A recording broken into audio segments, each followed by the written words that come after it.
가을 태풍 차바에 울산과 부산은 침수 피해가 잇따랐습니다. 사망 실종자도 속출했습니다. 북한 언론문이 신형 군복을 단독 입수했습니다. 탈북한 보위부 고위관도의 증언도 공개합니다. 몰카가 들통난 헌재 연구관이 징계 없이 사표를 냈습니다. 헌법재판소에 제 식구 감싸기라는 비판이 나옵니다. 노동부 산하공단이 230억 원을 들여 지은 글로벌센터, 하청 비리에 부실 시공됐습니다. 감사실도 제대로 기능을 했는지 의문입니다. 난민 신세가 된 한진해운 유나이티드 킹덤호 항해사를 위성전화로 연결해 속타는 상황 알아봅니다. 우병우 처갓당에 진경준이 개입했다는 부동산업자 증언이 나왔습니다. 봐주기 비판을 받는 검찰은 보도 후에야 조사에 착수했습니다. 수요일 저녁 뉴스 쇼판 시작합니다. 제18호 태풍 차바가 제주도와 남해안을 심하게 핥히고 지나갔습니다. 특히 부산이 직격탄을 맞았습니다. 10m에 이르는 높은 파도가 초고층 아파트가 밀집한 마린시티를 쑥대밭으로 만들었습니다. 박성철 기자입니다. 집채만한 파도가 제 방을 집어삼키고 삽시간에 도로와 아파트까지 바닷물이 들이닥칩니다. 거센 물결에 자동차마저 떠내려갑니다. 야야, 1층간 잠긴다. 높은 파도가 방파제를 넘으면서 마린시티 일대가 침수됐고 도로변은 쑥대밭으로 변했습니다. 물이 들어찬 고층 아파트 1층 상가는 전쟁터처럼 폐허가 됐습니다. 상가의 창틀과 유리창도 초속 40m의 강풍에 부서졌습니다.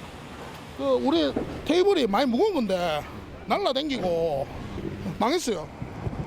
최고 9.8m 높이의 해일성 파도에 마린시티 해안가의 높이 5.1m의 방파제와 1m 안팎의 해안 방수벽은 무용지물이었습니다.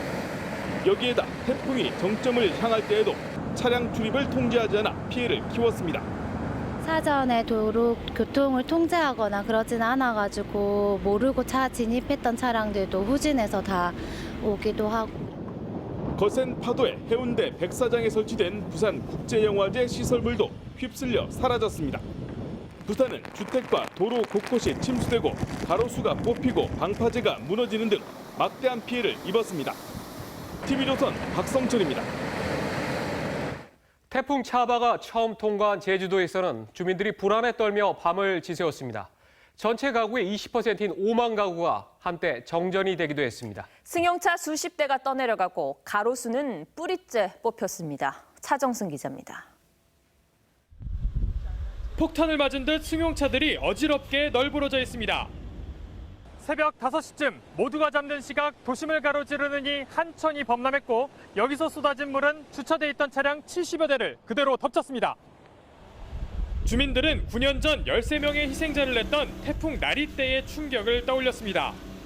이거는 뭐 난장판이죠, 난장판. 자동차가 뭐 다 둥둥 떠 있고 또 우리 집이 노래방도 그냥 물이 막 저 뒤로 여기가 뒤로 들어갔어요. 최고 500mm의 집중호우에 한천과 산지천 주변 주민들에게는 새벽 한때 대피령이 내려졌습니다.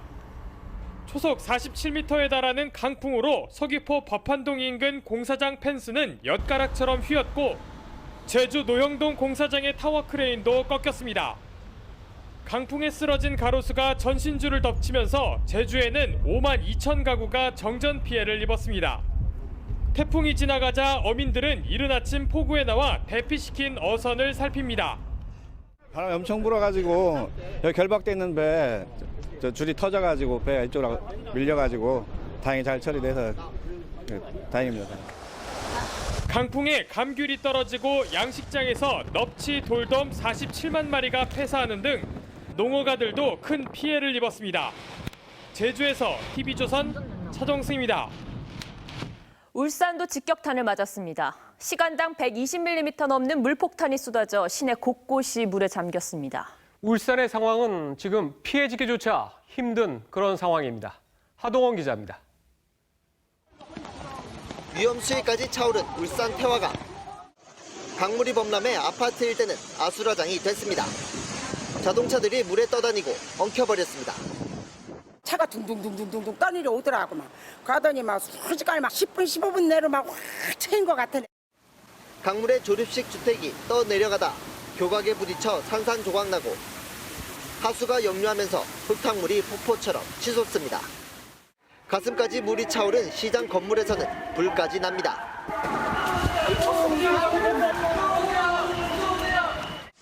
도심은 물바다가 되고 자동차가 시장 골목으로 휩쓸려 다닙니다. 차 떠내려가. 저봐, 차 떠내려가잖아. 어머. 강수량은 266mm. 지금은 물이 빠지고 있지만 시간당 124mm의 폭우가 쏟아지면서 한때 가슴 높이까지 빗물이 차올랐습니다.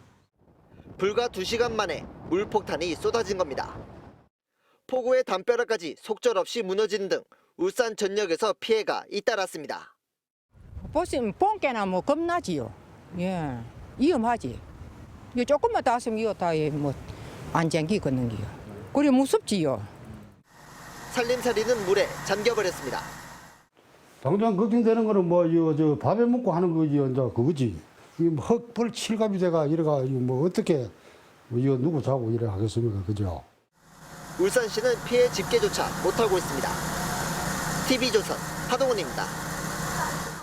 태풍 차바로 전국 곳곳에서 인명피해가 잇따랐습니다. 저녁 8시 현재 4명이 숨지고 3명이 실종됐습니다. 오선열 기자입니다.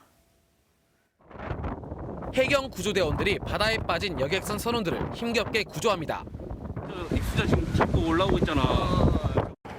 오늘 아침 8시 반쯤 전남 여수 오동도에서 1,300도급 여객선이 좌초됐습니다.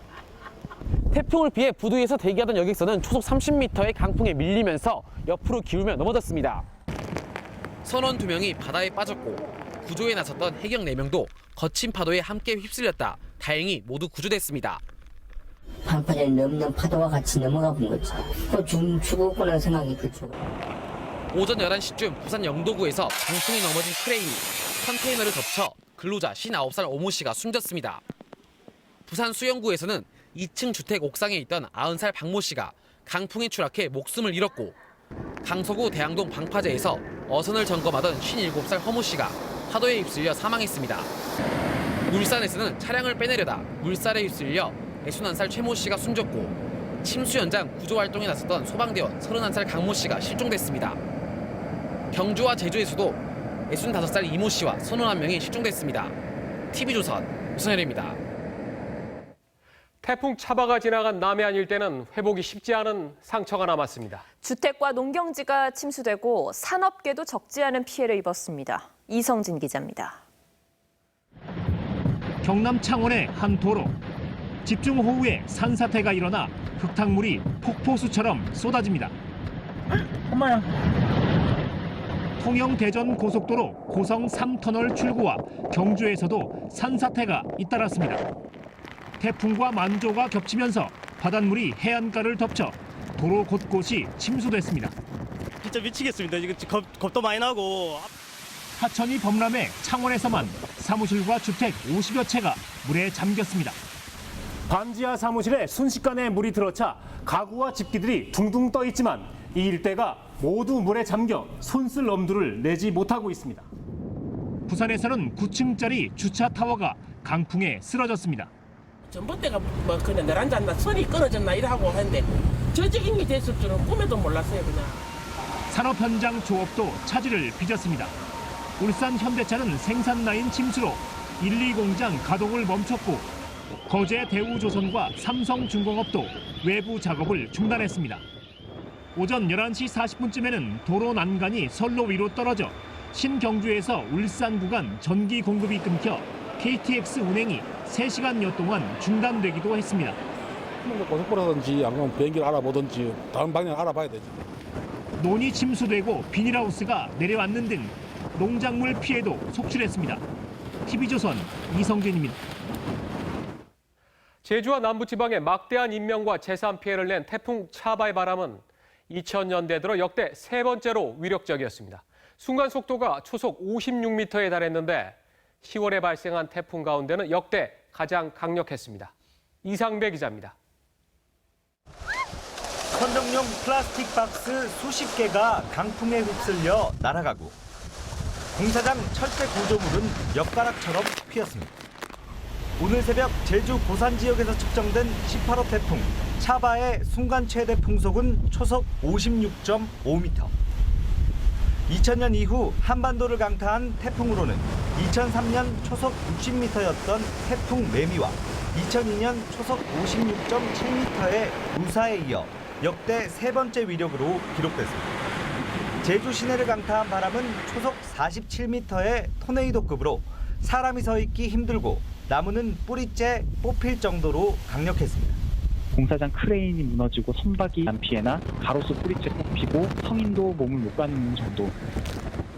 남부 내륙 지역에도 강한 태풍이 몰아쳐 전남 여수가 초속 44.9m, 울산이 42.5m를 기록했습니다.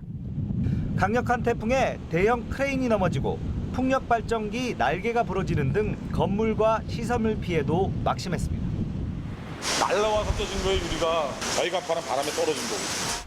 강풍에 전신주가 넘어지고 전선이 끊기면서 수만 가구가 정전됐고 제주공항 항공기 40여 편 등 전국적으로 380여 편이 넘는 항공기가 결항되거나 지연돼 시민들이 큰 불편을 겪었습니다. TV조선 이상배입니다.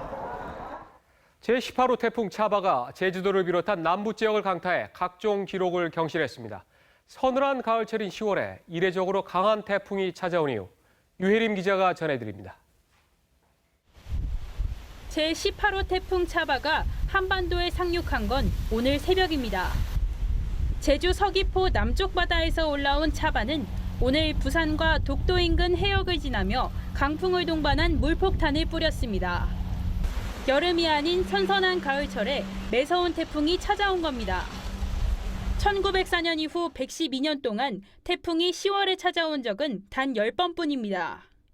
매우 이례적인 태풍으로 10월에 상륙했던 태풍들과 비교하더라도 강도면에서 가장 강하다고 하겠습니다. 매서운 가을 태풍은 최근 들어 자주 한반도를 찾아오고 있습니다. 2013년 10월 태풍 다나스가 제주도를 휩쓸었고 2014년 10월에는 태풍 봉봉으로 강풍 피해가 잇따랐습니다. 지구온난화로 해수면 온도가 높아지면서 10월에도 강력한 태풍이 자주 찾아오게 된 겁니다. 여기에 북태평양 고기압까지 강하게 발달하면서 태풍이 한반도 남쪽을 지나며 피해를 더 키웠습니다. 해수면 온도가 가장 높게 나타나며 바다로부터 공급받는 에너지가 많아 강력한 태풍이 만들어지게 됩니다. 기상청은 오늘 늦은 밤에 동해안 일부 지역을 빼고 태풍의 영향권에서 벗어날 것으로 전망했습니다. TV조선 유혜림입니다.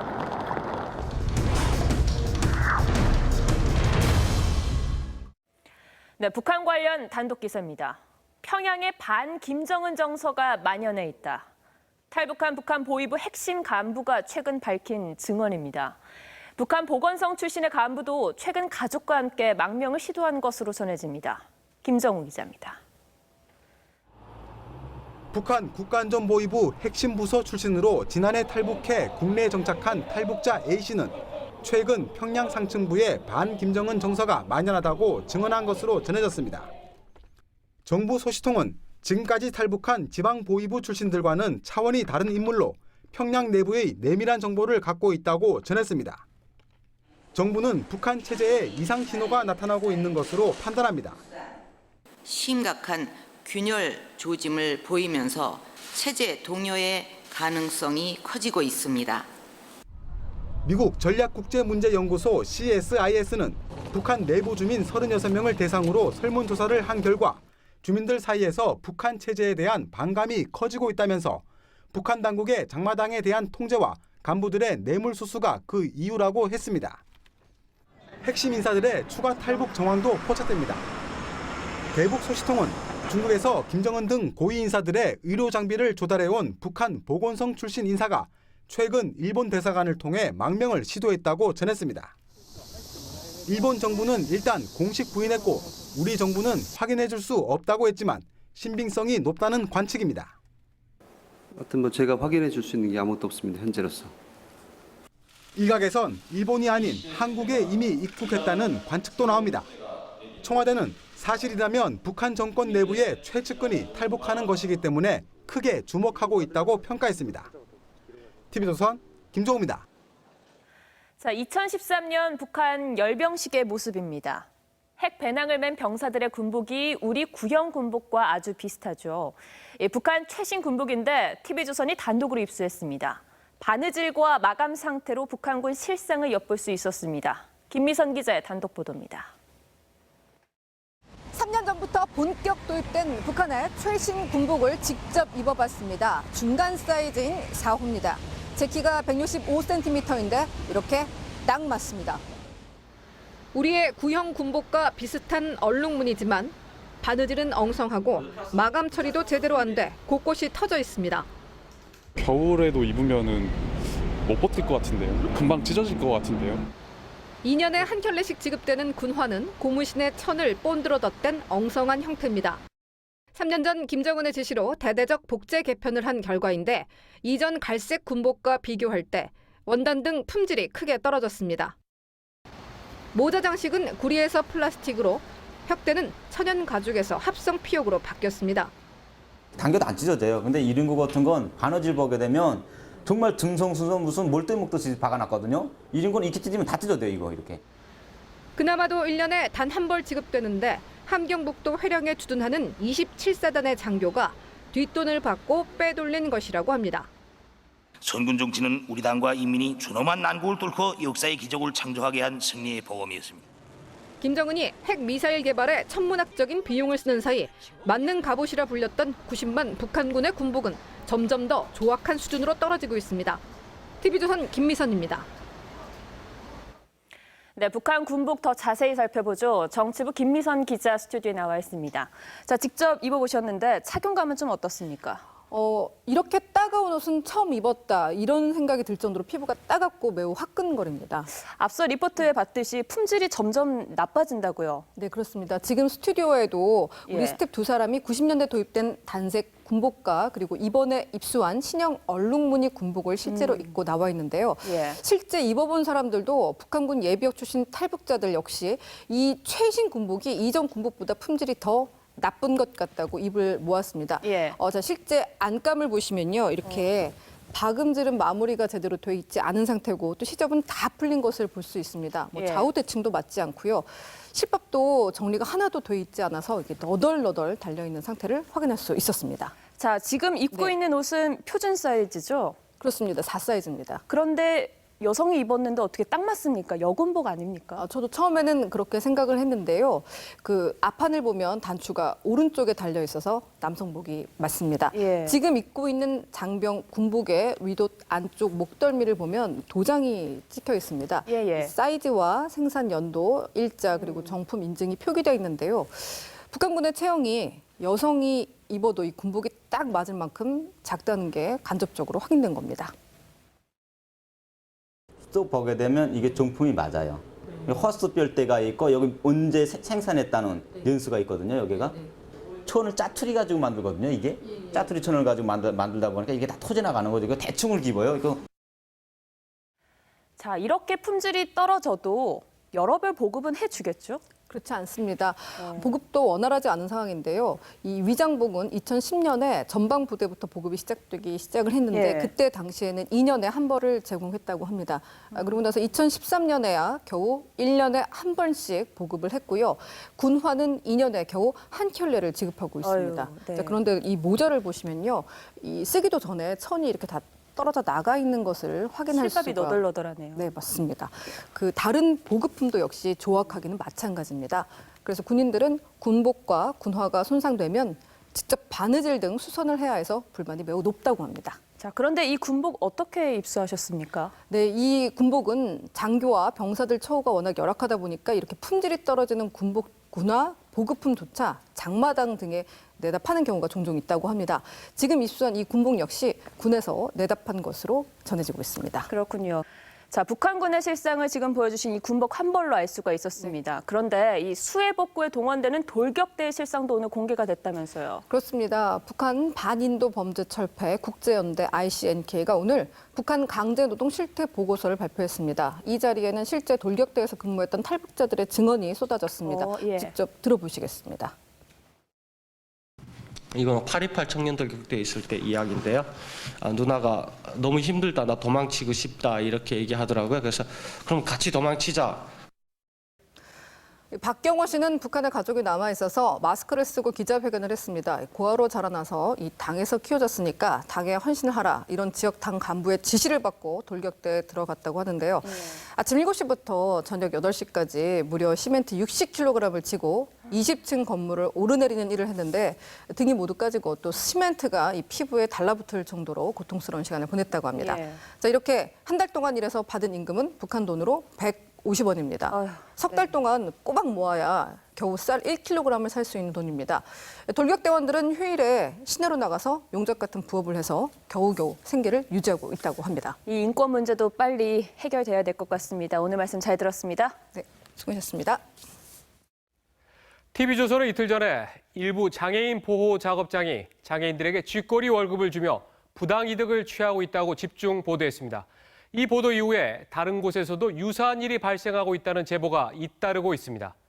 정부와 지방자치단체가 긴급 실태 조사에 착수했습니다. 이정현 기자입니다. 경기도 광주의 H장애인 보호작업장. 하루 6시간 일한 훈련생 31명과 근로자 10명에게 평균 8만 원의 월급을 지급했습니다. 작업장은 장애인 1명당 월 15만 원에서 60만 원의 고용장려금과 4억 4천만 원의 지자체 지원금을 받아 1억 9천만 원의 수익을 냈습니다.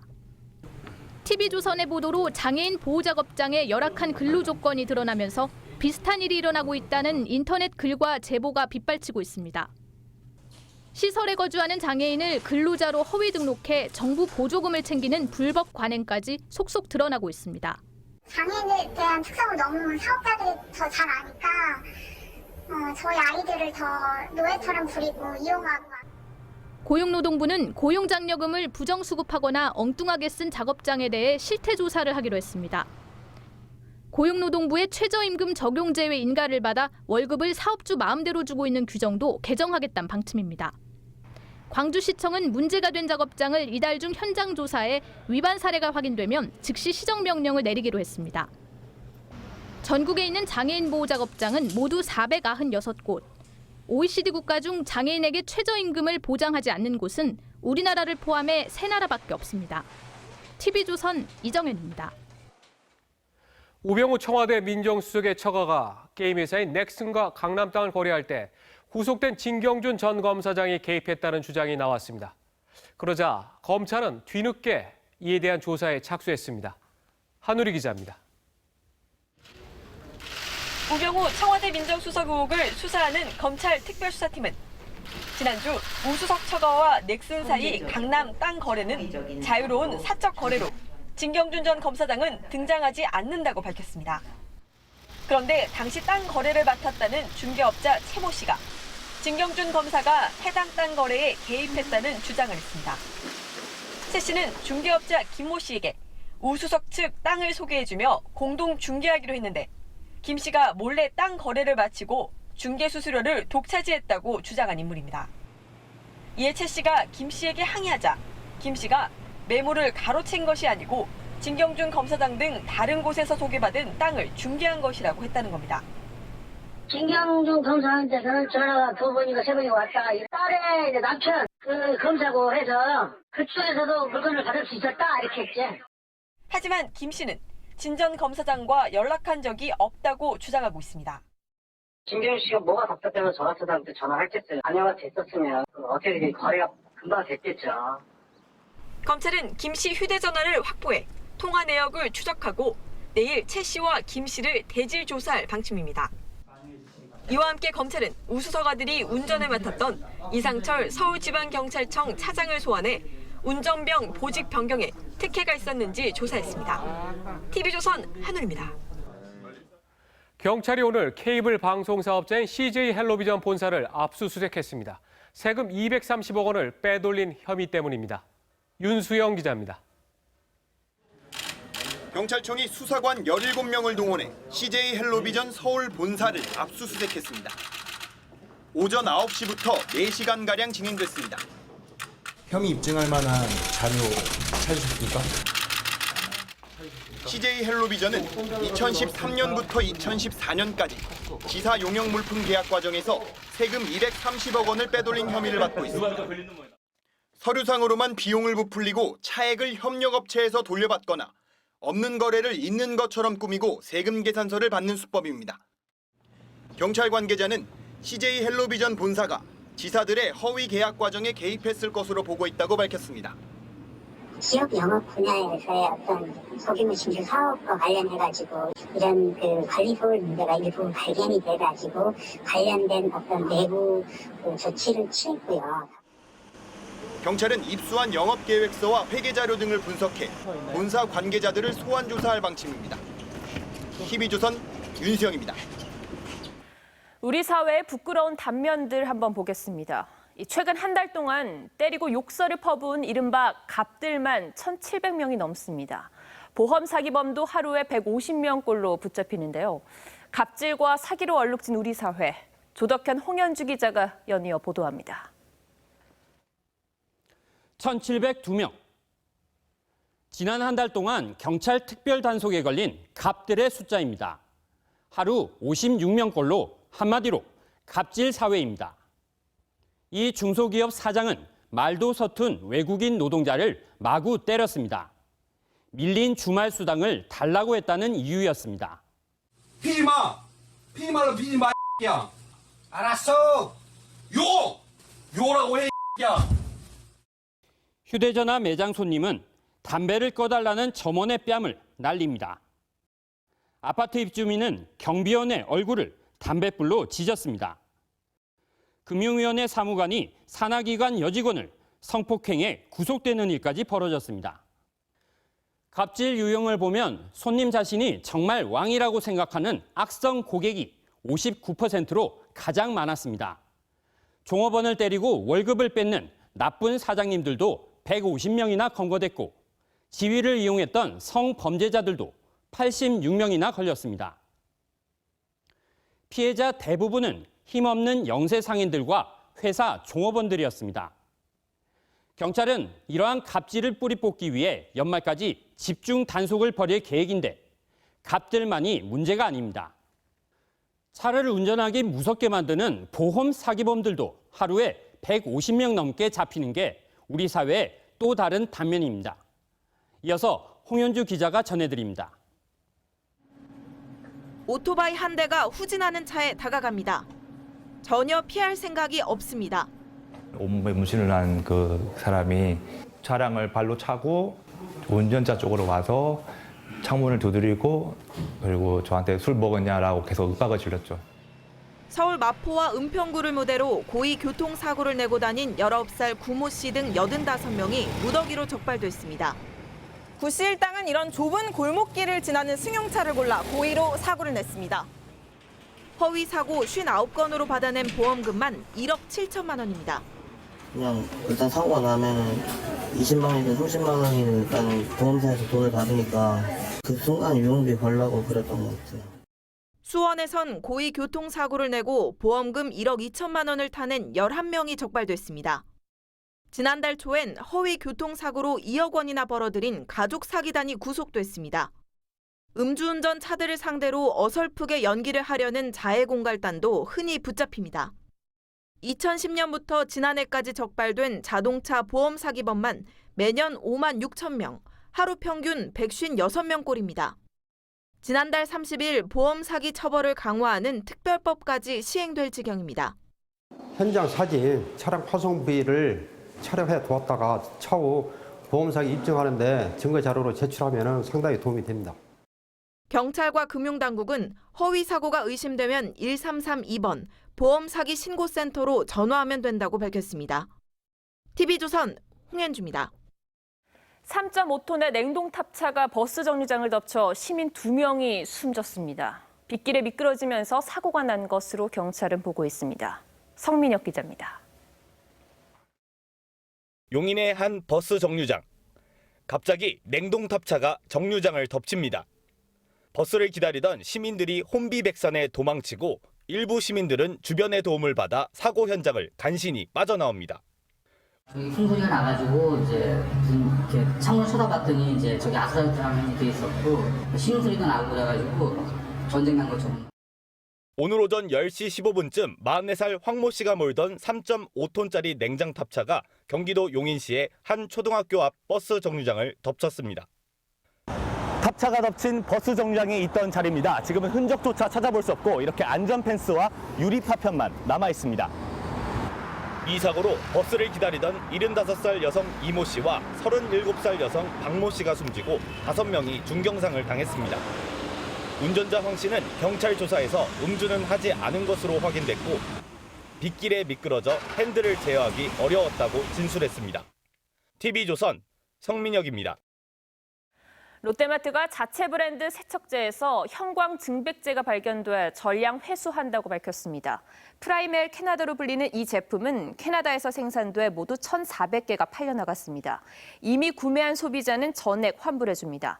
형광 증백제는 의류나 화장지 등의 표백제로 사용되며 과일이나 채소 세척제에는 넣을 수 없는 성분입니다.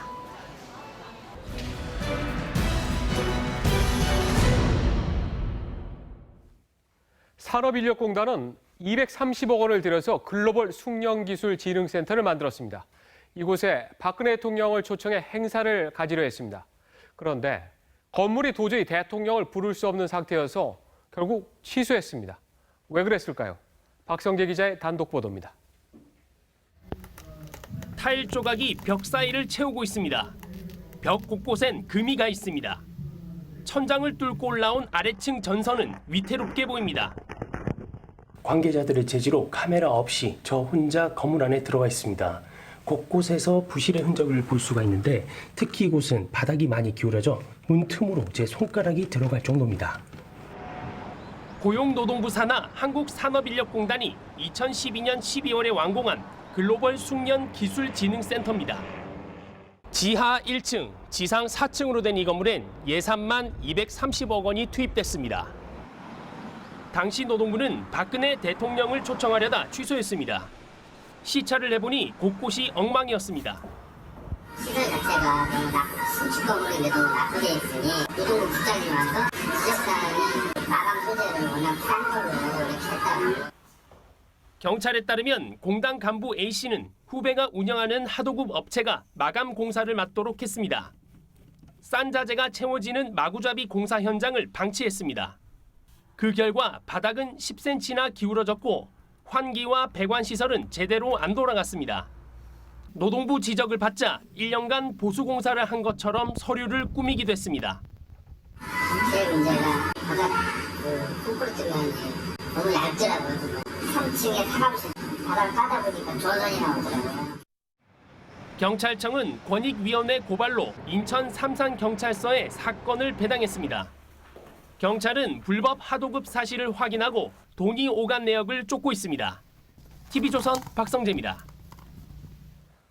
과격 시위 도중 물대포에 맞아 쓰러졌다가 사망한 백남기 씨 사건의 여파로 박원순 서울시장이 새로운 정책을 발표했습니다. 박 시장은 앞으로 서울시 소화전물을 시위 진압용 물대포에 공급하지 않겠다고 했습니다. 이렇게 될 경우 경찰은 과격 불법 시위 진압에 어려움을 겪을 수도 있는데요. 대선을 겨냥한 포퓰리즘이라는 비판과 용감한 결정이라는 찬성 여론이 각각 제기되고 있습니다. 조정린 기자입니다.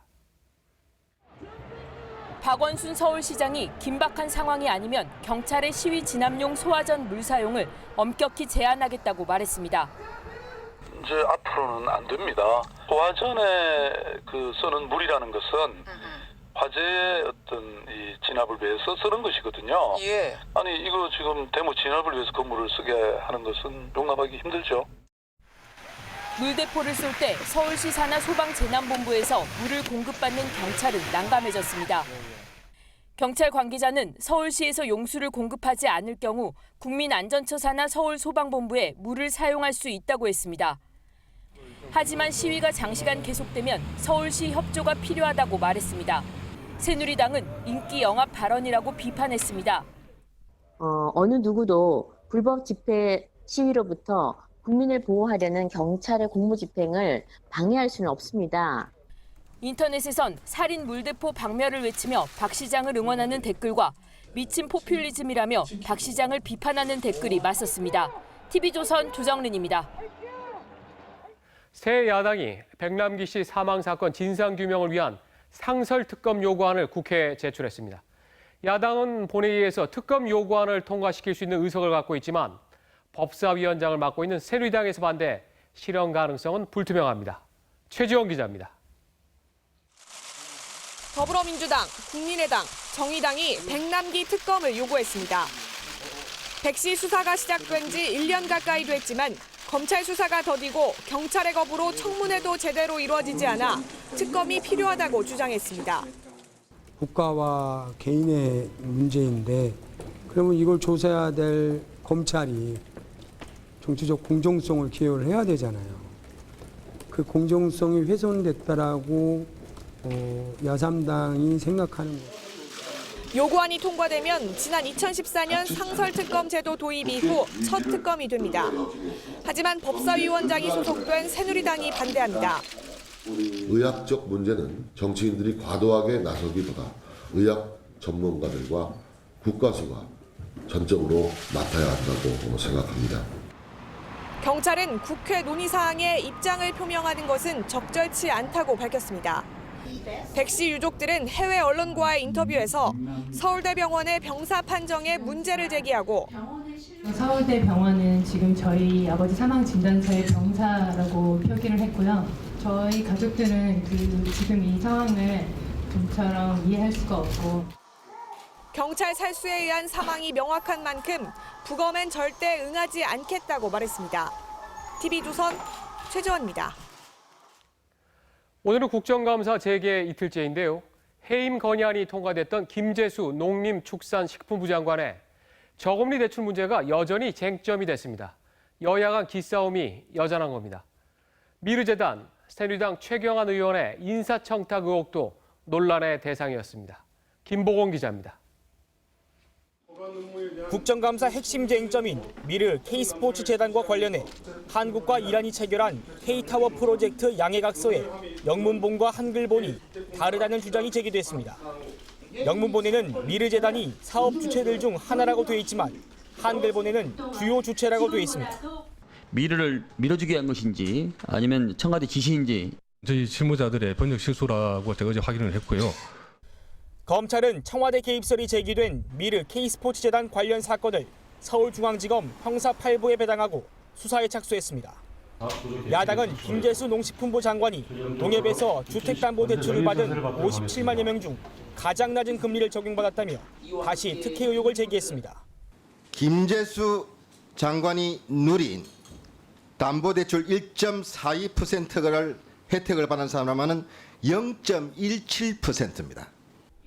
농협은 김 장관이 변동금리를 적용받고 33년 장기 고객이었기 때문이라고 반박했습니다.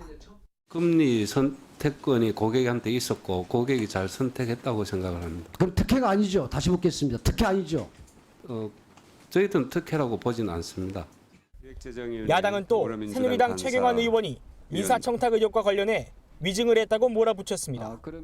사정기관의 재조사에 관한 촉구 또 위증 고발에 대한 의결의 필요성이 새누리당은 재판 결과를 봐야 한다고 맞섰습니다.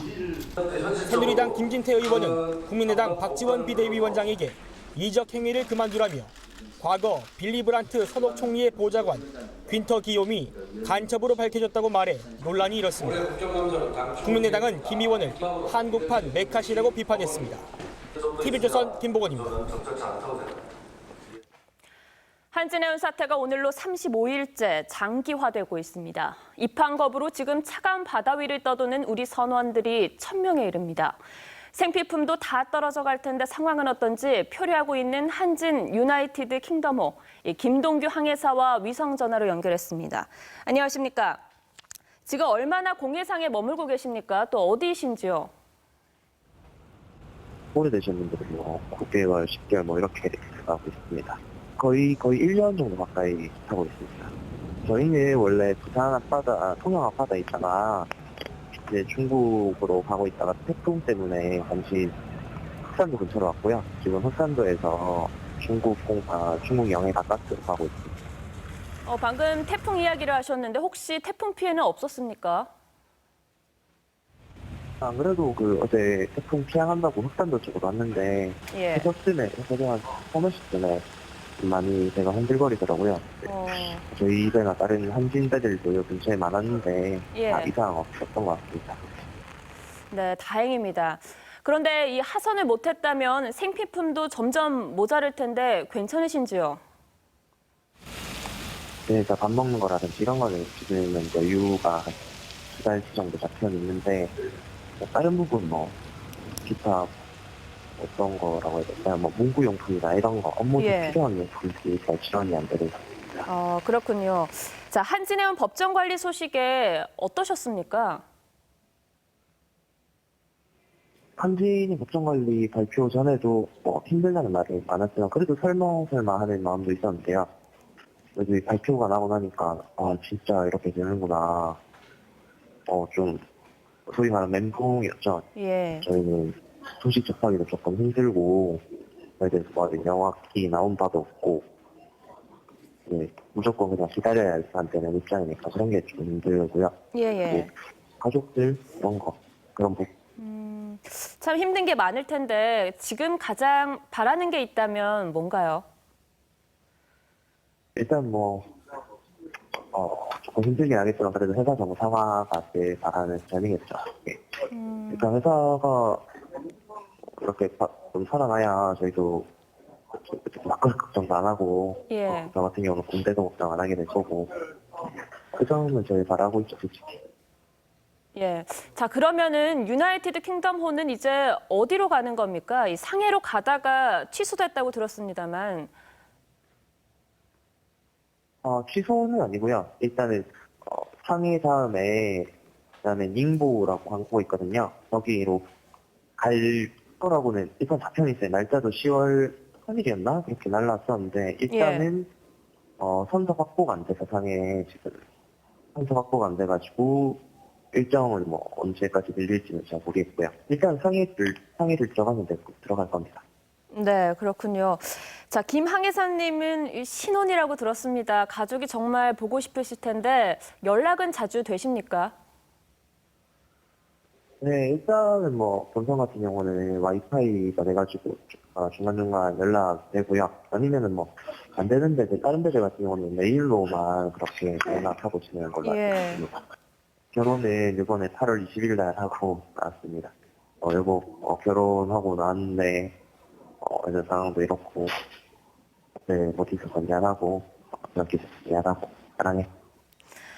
네, 하루빨리 가족 품에 돌아갈 수 있도록 이 사태가 마무리됐으면 좋겠습니다. 어려운 가운데 연결해 주셔서 고맙습니다. 자, 이렇게 선원들은 망망대해 위에서 1년 같은 하루하루를 보내고 있는데 정부도 한진해운도 대책은 없고 책임만 떠넘깁니다. 그러는 사이 우리나라 해운업 경쟁력은 추락하고 있습니다. 이채린 기자입니다. 국정감사에 증인으로 나온 이동걸 산업은행 회장. 한진그룹의 의지 부족이 물류 대란의 원인이라며 책임을 떠넘깁니다. 외상 채무만 6,500억이 있었고 대주주로부터 내 팔을 하나 자르겠다 하는 그런 결단이 없었습니다. 반대로 조양호 한진그룹 회장은 이제 정부가 지원해야 한다고 맞봤습니다. 외국 선사들이 정부 지원에 수조 원에서부터 수십조 원의 지원을 받은 배경을 갖고 물량 공세 및 저가 공세로서 추월 경쟁을 하는데 이렇게 내탓만 하는 사이 한진해운의 컨테이너 선봉량은 44만 TEU로 줄어 글로벌 선사 순위가 7위에서 14위로 뚝 떨어졌습니다. 화주들의 줄 소송으로 물어줘야 할 피해액은 최소 1조에서 최대 4조 원에 이를 전망입니다. 억류 선박의 항만 사용료만도 하루 230억 원씩 불어나고 있습니다. 주도적으로 이거를 이끌어 나갈 수 있는 그런 주체가 지금 사실상 필요한 부분인데 지금 현재로서는 보일 수 있는 것들은 한진해운 법원보다는 아무래도 정부가 나서야 되는 것이 법원은 다음 달 말쯤에나 청산이냐 존속이냐 최종 운명을 결정합니다. 그 사이 표류 억류 선박들의 피해액은 말 그대로 눈덩이처럼 커질 전망입니다. TV조선 이채림입니다. 이번 토요일 10만 개의 불꽃이 서울 하늘을 화려하게 수놓습니다. 서울 불꽃 축제를 나흘 앞두고 한강에선 준비 작업이 한창입니다. 자, 이 불꽃 축제의 명당 자리 김하린 기자가 알려드립니다. 포 안에 화약을 하나하나 정성스레 집어넣습니다. 각도까지 정교하게 맞춥니다. 이번 불꽃축제에 쓰이는 화약은 모두 10만 개로 100여 명이 일주일 동안 일일이 수작업으로 진행합니다. 우리나라와 일본, 스페인 세 나라 대표 불꽃축제팀이 참가합니다. 스페인 팀은 지난 리우올림픽 개막식 때 직접 불꽃을 장식했습니다. Más tradicional y música coreana, siempre con un tema que pueda disfrutar toda la gente. Nosotros trabajamos para todas las edades y todo el mundo tiene que disfrutar. 日本伝統的な雰囲気を出しながら、怪しい演出を心がけています。 주최 측이 추천하는 불꽃축제 관람 명당은 육산빌딩과 남산타워, 노량진 수산시장 주차타워 옥상, 선유도 공원입니다. 불꽃하고 음악하고 그다음에 나레이션. 올해 같은 경우는 성우를 통해서 나레이션까지 같이 연결되는 하나의 스토리로 구성을 할 겁니다. 세계 불꽃축제는 이번 토요일 저녁 7시 20분부터 1시간 20분간 펼쳐지며 국내외 관광객 100만여 명이 몰려들 전망입니다. TV조선 김하림입니다. 헌법재판소 연구관이 지하철에서 여성 신체를 몰래 찍다가 붙잡혔던 사건이 있었습니다. 판사와 같은 직책인 헌재 연구관이 몰카 범죄를 저질렀는데도 헌재는 징계도 하지 않은 채 사표 수리한 것으로 드러났습니다. 쉽게 말해서 같은 식구라고 그냥 봐준 겁니다. 이유경 기자의 단독 보도입니다. 지난해 9월 헌법재판소 연구관이던 조모 씨는 지하철에서 여성의 다리를 휴대전화 카메라로 몰래 찍다 현장에서 붙잡혔습니다. 여성 신체를 20차례 촬영한 혐의로 불구속 기소된 조 씨는 사표를 냈습니다. 당시 헌법재판소는 조 씨에 대한 징계 절차를 밟는 중이었는데도 사표 수리는 보류하지 않은 채 퇴직 처리했습니다. 변호사 자격을 가진 헌법연구관이 징계 없이 퇴직하면 변호사 활동이 가능합니다. 헌재는 의원 면직을 막을 규정이 없었기 때문이라고 해명했지만 뒤늦게 문제가 불거지자 지난 8월 징계 절차 중에는 사표를 낼 수 없도록 내규를 만든 것으로 확인됐습니다. 국가 원칙을 지키라고 말하기에는 굉장히 나쁘끄러운 그런 처리였다. 그 어떤 기관보다도 더 엄격하고 엄정하게 내부적 질서를 잡아야 되는 거죠. 국민의 기본권 보호를 위해 존재하는 헌법재판소가 제 식구 감싸기에만 급급했다는 비판을 피하기 힘듭니다. TV조선 이유경입니다.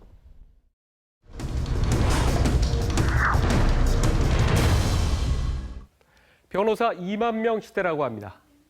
로스쿨 도입 후 변호사 수가 급증하면서 그야말로 무한 경쟁 시대에 돌입했는데요. 올해 1월 치러진 변호사 시험 합격자는 1,581명. 인구가 우리나라 2.5배이고 GDP가 4배인 일본의 1,583명과 비슷합니다. 그러다 보니 수임 건수는 줄어들고 파산하는 변호사가 속출하고 열심히 일하고도 월급을 제때 받지 못하는 고용 변호사들이 생겨나고 있습니다.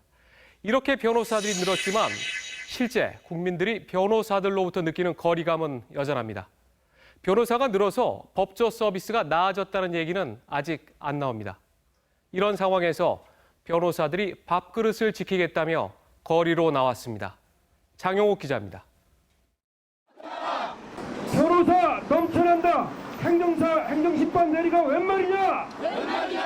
변호사 40여 명이 거리로 나와 생존권 보장을 요구하는 피켓을 들었습니다. 생계 유지도 어려워질 만큼 변호사의 수입난이 심각하다는 겁니다. 변호사 수의 대량 배출과 유사 직종들의 직역 침범으로 인하여 생계 위협을 받고 있습니다. 실제 2010년 10,000명 수준이던 변호사 수는 로스쿨 도입으로 6년 만에 2배인 2만 명을 넘어섰습니다. 한정된 시장에 변호사 숫자만 급증하면서 변호사 한 명당 월 사건 수임 수는 2010년 2.7건에서 올해는 1.69건까지 떨어졌습니다. 보통 한 건당 300에서 400만 원인 수임료를 받아서는 사무실 임대료와 직원 월급 등을 주기도 빠듯하게 됐습니다. 사정이 이렇다 보니 사무실을 문 닫고 휴업 중인 변호사 수는 2010년 1,500명 수준에서 올해는 3,800명 이상으로 급증했습니다. 변호사들이 밥그릇 싸움을 한다 이런 것이 아니라 실제로 변호사가 너무 많고 매년 로스쿨에서 1,500여 명의 변호사가 쏟아져 나오면서 변호사로 살아가기는 갈수록 어려워지고 있습니다. TV조선 장용욱입니다.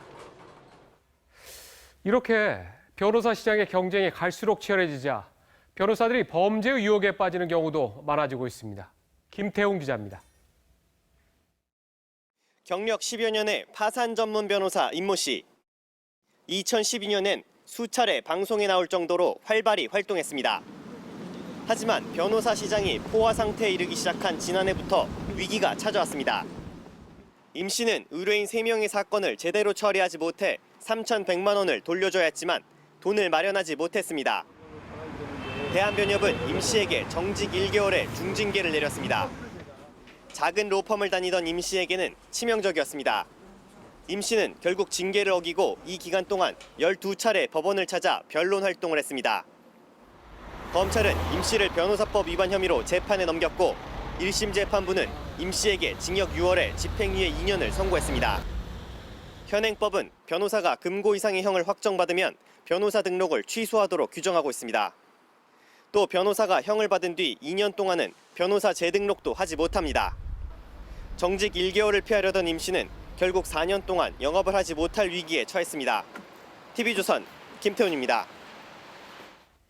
파산 신청의 생계형 범죄까지 변호사 사회가 예전 같지 않습니다. 변호사 수가 늘어났지만 법률 서비스가 향상됐다는 여론은 또 별로 없습니다. 서울지방변호사회 김한규 회장과 관련 얘기 나눠보겠습니다. 어서 오십시오. 네, 안녕하세요. 예. 아니 오늘 저 시위하거나 이런 영상을 보니까 앞에서 외치신 강신업 변호사는 저하고 불과 얼마 전에 여기 나와서 대담도 하고 했었는데 김 회장께서 보시기에는 지금 변호사 사회 그렇게 어렵습니까? 가장 전반적으로 모든 변호사가 어렵다기보다는 네. 그 빈부의 격차가 심해졌다. 특히 올 상반기에 예. 국민들의 공분을 샀던 일부 그 잘못된 전관 변호사들, 예. 그들의 수임료가 이제 수억, 때로는 이제 수십억 원까지 이제 언론에 보도가 된 거에 대해서 국민들이 굉장히 큰 분노를 하였고, 예. 근데 그거는 일부 이제 상층 이제 전관 변호사들 해당되는 얘기고, 아니면 일부 대형 로펌이라든가. 네. 근데 상당수 변호사들은 지금 뭐 그 생계형 범죄 좀 전에 방송에 나왔는데 예. 그것도 이제 현실이고. 올 상반기에 서울지방변호사에서 설문조사를 한 적이 있습니다. 전수조사를 했었는데 네. 변호사 약 2,500명 상대로. 근데 변호사들의 약 한 50% 이상의 변호사, 52% 변호사들이 수입이 300에서 500, 600 정도입니다. 그리고 200만 원 내지 300만 원 미만의 변호사들이 예. 10% 정도. 물론 그 우리나라의 뭐 지금 뭐 모든 국민들 입장은 그래도 300에서 500이 어디냐고 할 수 있는데 저도 그거에는 동의를 하겠지만 예. 국민들이 생각하는 만큼 변호사들이 수입이 고소득은 아니다. 그건 확실합니다. 네. 김한규 회장께서도 지금 변호사 사무실을 열고 계실 텐데. 예. 그러면 한 달에 대략 몇 건이나 지금 수입? 지금 뭐 회장할 동안은 지금은 올해는 지금 일은 하지 않고요. 네. 그 회장하기 전에 수입 같은 경우는 그냥 일반 직장인 한 대기업 직장인 수준. 네. 예. 그 정도. 예. 이제 정확하게 밝히시기는 좀 등락이 있습니다. 네. 예. 수입이 잘 없는 달도 있고 잘 되는 달도 있어요. 그런데 지금 대한민국에서 로스쿨 체제로 가고 한 게 그동안에 보면은 법률 서비스가 너무 좀 미진했고 또 전문 인력을 좀 키워내자. 그래서 좀 더 국민들에게 가까이 가자는 그런 취지 아니었습니까? 선진국과 비교해 볼 때 변호사 숫자 저희가 조금 전에 일본하고 비교해 봤는데 어떻습니까? 국민들의 변호사에 대한 또 비판적인 시각에 네. 대해서는 저도 상당 부분 공감이 갑니다. 아까 이제 리포트도 나왔지만은 예. 가장 큰 문제는 그 해방 이후 2006년까지 변호사 숫자가 불과 약 7천여 명. 그렇죠. 불과했습니다. 그런데 불과 이제 최근 10년 동안 14,000명이 이제 새롭게 등장한 건데 네. 그러면은 이 수십 년 동안 국민들은 그 변호사들은 그 특권 계급이었던 건 사실이죠. 왜냐하면 예. 불과 7천여 명밖에 안 나왔으니까. 그들이 누렸던 뭐 상당 부분 혜택 내지는 이런 거는 국민들이 그에 뭐 상응해서 또 불만 때로는 이제 분노도 있을 수 있겠지만 네. 최근 10년 동안에는 그 2배에 해당되는 변호사가 나왔습니다. 예. 그러니까 이 최근에 논란이 되고 있는 생계형 범죄라든가 앞서 변호사들의 시위 문제 이런 문제는 변호사들이 국민들에게 가까이 가서 보다 저렴한 수임료로 법률 서비스를, 그러니까 예. 법률 사각지대를 없애야 되는 거는 당연하고 변호사들이 의무라고 생각 드는데 네. 범정부 차원에서 변호사를 늘리는 데 있어서 단기간에 법조 시장의 수급을 생각하지 않고 너무 확 늘렸다. 이게 지금 탈이 난 거 아닌가 그렇게 생각합니다. 네. 조금 전에 행정사와 관련돼서 지금 시위를 하고 있는데 지금 변호사들이 가장 크게 정부에 요구하는 거는 요약하면 어떤 겁니까? 이번 행정사법 같은 경우에는 가장 큰 문제는 척결되어야 될 관피와 그 정관 예우 문제입니다. 이거는 뭐 일부에서는 이거 뭐 밥그릇 싸움이라고 하는데 그건 잘못된 거고요. 이미 행정사 같은 경우는 우리나라에 약 20여 명이 있는데 20여만 명 중에 99%가 전직 공무원들입니다. 근데 최근에 이제 법원 검찰 분위기가 예를 들면은 정관들이 개업하는 것을 이제 부정적으로 생각하는 게 상당수 여론이고 특히 대법관들은 아예 개업이 안 되고 있습니다. 이런 상황에서 불과 몇 달 전에 전직 장관들이 행정사를 등록했습니다. 행정심판 대리라는 건 뭐냐면 국정원장도 행정사로 등록하고 그 사람들 이름으로 예를 들면 영업 취소라든가 영업 불허가 이런 거에 대해서 본인 이름으로 다퉈보겠다는 겁니다. 그럼 이거 뭐 노블레스 오블레주도 아니고 바로 고위 관료들이 본인 이름으로 정관 예우를 하기 위한 거기 때문에 정관 예우 정도가 아니라 관피합니다. 이거는 명분이 있다는 거군요. 이 문제만큼은 정부가 좀 약간 잘못된 판단을 한 건 아닌가. 자, 그러면 그걸 만약에 변호사회의 주장을 인정한다고 전제를 하고서도 그런데 변호사회가 여전히 보면은 이건 변호사비로 받는 게 좀 투명하지도 않고 또 서비스가 좋아졌다는 여론은 지금 인정하셨듯이 거의 없는 상태지 않습니까?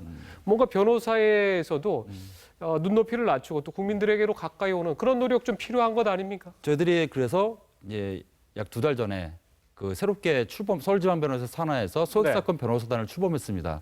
그래서 국민들의 전체 소송 사건의 약 80%가 소액 사건입니다. 이거에 대해서 변호사 수임료를 최저 50만 원. 50만 원도 물론 적은 돈은 아니지만 50에서 한 100여만 원 정도 받는 걸로 변호사단을 약 한 500여 명 구성해서 국민들로부터 신청을 직접 홈페이지나 직접 접수를 받으면 변호사를 소개해 주는 시스템을 2달 전에 만들어서 지금까지 약 한 100여 건이 넘게 소개를 해줬습니다. 이게 확산이 돼서 모든 어떤 국민들이 법률 서비스를 받고 다만 이제 변호사들도 역시 부익부 이 체계는 바람직하지 않고 다수의 변호사들이 생계를 걱정하지 않는 이런 시스템이 가장 바람직하지 않나 생각됩니다. 알겠습니다. 서울지방 변호사회 그 노력 한번 기대를 해보겠습니다. 자, 오늘 여기까지 듣겠습니다. 고맙습니다. 네, 감사합니다.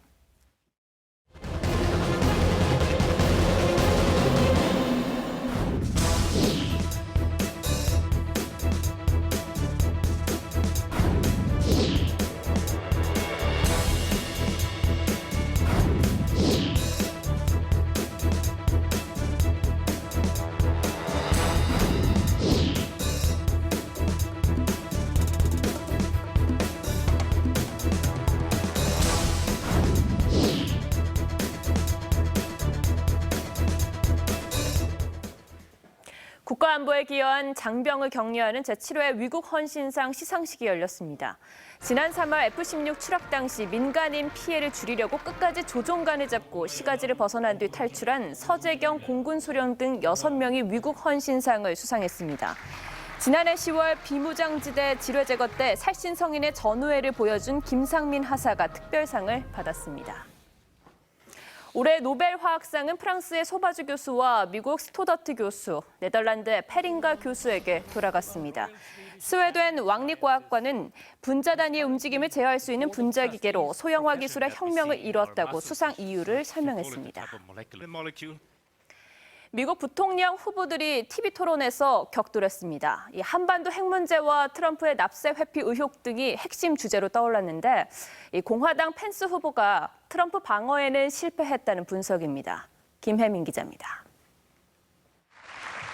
민주당 부통령 후보 팀 케인 상원 의원이 공화당 트럼프 대선 후보의 핵 보유 허용 발언을 두고 비난의 포문을 열었습니다.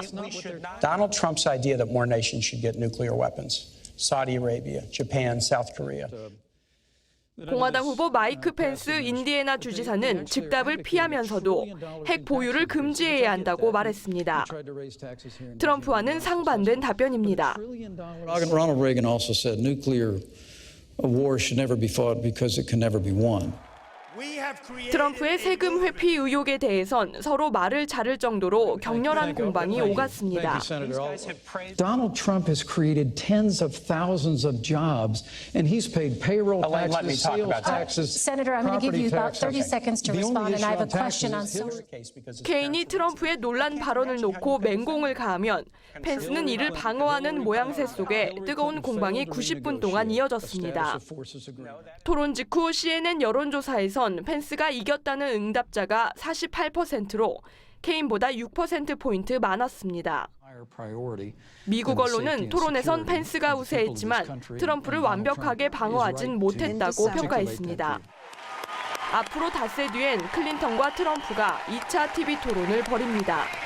TV조선 김혜민입니다.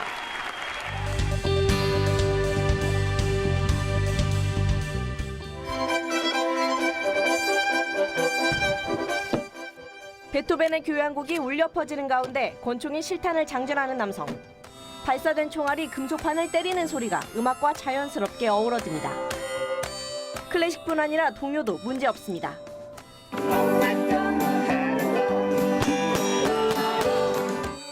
건반이 된 금속판에는 총알 자국이 선명합니다. 러시아 사격계의 거물인 이 남성은 권총 연주 연습을 위해 무려 2만여 발의 실탄을 사용했습니다. 권총도 때로는 훌륭한 악기가 됩니다. 멕시코의 콜리마 화산에서 하얀 가스가 끊임없이 뿜어져 나옵니다. 멕시코 시티에서 서쪽 690km 지점에 위치한 콜리마 화산은 멕시코에서 가장 활동적인 불의 화산으로 불립니다.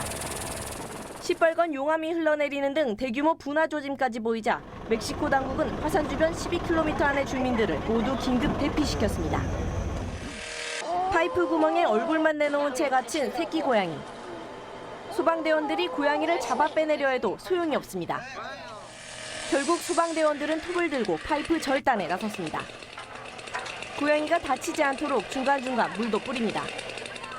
고통의 울음소리를 내던 고양이는 파이프에서 겨우 빠져나오자 재빠르게 달아났습니다. TV조선 김지수입니다.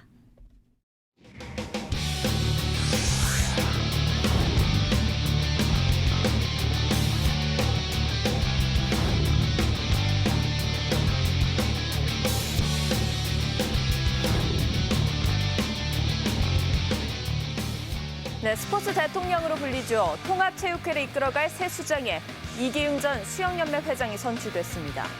분열된 체육회 봉합이 최우선 과제입니다. 박상준 기자입니다. 기호 3번 이기용 후보 294표, 기호 4번 장호성 후보 213표. 엘리트 체육과 생활체육을 이끌 통합체육회 새 회장으로 이기흥 전 수영연맹 회장이 당선됐습니다. 투표에 참가한 892명 가운데 294표를 얻어 213표에 그친 장호성 후보를 따돌렸습니다. 이 당선인은 2021년 2월까지 통합체육회를 이끌게 됩니다. 너도 참여하고 나도 참여하고 우리 모두가 함께하는 그러한 조화로운 통합체육회를 만들어 나가겠습니다. 당초 선거는 당국대 총장 장우성 후보와 선수인 출신으로 국회의원을 지낸 이에리사 후보의 2파전이 예상됐습니다. 하지만 이기흥 당선인은 청중을 사로잡는 소견 발표로 대이변을 연출했습니다. 다만 이기흥 후보는 올해 체육회 통합 과정에서 엘리트 체육을 대변해 문화체육관광부와 대립각을 세웠고 최우선 과제로 꼽은 재정 자립을 놓고 스포츠 토토 기금 재분배를 꺼내 주무부처와 갈등을 예고했습니다. 이 때문에 이 당선인이 갈등을 봉합하는데 회의적인 시선도 섞여 있습니다. 33%의 지지를 얻은 이 당선인이 나머지 67%를 끌어안아야 진정으로 체육회 통합이 거듭날 수 있습니다. 재정 건전성과 저변 확대, 체육인 복지 확충 등도 해결해야 할 과제입니다. TV조선 박상준입니다. 메이저리그 신인 김현수가 포스트 시즌 경기에 선발 출전했습니다. 그런데 경기 중에 상대 관중이 김현수에게 맥주캔을 던지고 욕설을 해서 논란입니다. 김광 기자입니다. 볼티모어와 토론토가 2대2로 팽팽히 맞선 7회. 볼티모어 자익수 김현수가 뜬 타구를 잡으려는 순간 관중석으로부터 날아든 오물이 김현수 옆으로 위험천만하게 떨어집니다. One guy ruins the whole friggin' game. Heavy beer. 김현수는 황당한 표정으로 관중석 쪽을 쳐다봤고 옆에 있던 볼티모어 선수단의 리더격인 중견수 아담 존스가 흥분한 관중들과 논쟁을 벌였습니다. 토론토의 일부 관중은 손가락 욕설까지 했습니다. 아담 존스는 경기 뒤 현지 언론과의 인터뷰에서 토론토 관중이 김현수에게 인종차별적인 발언을 했다며 분노를 감추지 못했습니다. Nobody likes it, and I'm sure the Toronto Blue Jays don't like it. But... 김현수는 아쉽게도 4번 타석에 나와 땅볼 4개에 그쳤습니다. 나쁜 공에는 배트를 내지 않고 볼카운트를 관리했지만 결과는 좋지 않았습니다. 볼티모어는 연장 11회 말 토론토 엔카나시온에게 끝내기 석점 홈런을 내줘 2대5로 패했습니다. 와일드카드 결정전에서 승리한 토론토는 오는 7일부터 추진수가 있는 텍사스와 디비전 시리즈를 치릅니다. TV조선 김관입니다. 한국 여자 골프는 세계 최고 수준이죠. 리우올림픽 금메달리스트 박인비는 한국 여자 골프가 강한 이유 뭐라고 생각할까요? 이다순 기자입니다. 지난해 15승에 이어 올해도 LPGA 투어에서 8승을 합작하며 위력을 과시하고 있는 태극 낭자들. 외신들은 한국 여자 골프의 강세 이유를 강한 정신력, 부모의 헌신적 지원, 경쟁 시스템 등에서 찾곤 합니다. 세계 유일한 골든 커리어 그랜드슬램 달성자 박인비가 생각하는 한국 여자 골프가 강한 이유는 무엇일까? 외국 기자분들한테 진짜 거의 일주일에 한 번씩 받는 질문이거든요. 어떤 걸로 되게 설명하기가 참 어렵더라고요. 고민하던 박인비의 결론은 코리안 블러드였습니다. 골프인의 피가 있나 그런 생각이 들 정도로 사실 과학적으로 어떻게 설명할 방법이 참 없더라고요. 그래서 코리안 블러드에 있는 것 같다라는 말밖에는 사실 할 말이 없더라고요. 올림픽 이후 손가락 재활에 전념하며 휴식을 취하고 있는 박인비는 더 많은 책임감을 느끼고 있다며 소회를 전했습니다. 골프에 대한 관심이 많아졌구나라는 것을 느낌과 동시에 또 이제 골프 대중화를 위해서 굉장히 많이 내가 해야 될 일이 많겠구나라는 그런 책임감도. 다음 주부터 실전 훈련에 돌입하는 박인비는 남은 시즌 2개의 국내 대회만 참가하며 부상 재발 방지에 힘쓰겠다고 밝혔습니다. TV조선 이다솜입니다. 다시 한번 하겠습니다.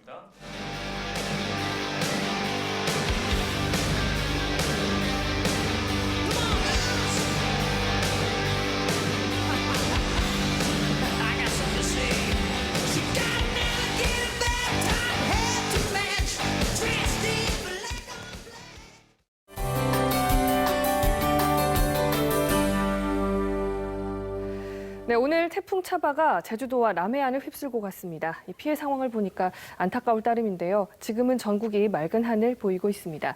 현재 태풍은 독도 동쪽 해상으로 빠져나갔습니다만 동해안과 남해안에 바람이 강하게 불고 있고요. 해상에는 풍랑특보가 내려진 가운데 내일까지는 물결이 높게 일겠으니 계속해서 주의하셔야겠습니다. 차바가 남긴 기록, 제주 윗세오름에는 660, 울산 매곡에는 374mm의 폭우가 쏟아졌습니다. 최대 순간 풍속도 제주와 여수에 초속 50m 정도로 바람이 상당했습니다. 내일은 맑고 완연한 가을 날씨 펼쳐집니다. 아침엔 서늘하고 낮엔 선선하겠고요. 동해안은 비가 오겠습니다. 중부지방 서울의 아침 기온 14도, 낮 기온 24도 예상되고요. 남부지방도 낮 기온 25도 안팎을 보이겠습니다. 동해안 지역은 5mm 정도의 비가 예상되고 있습니다.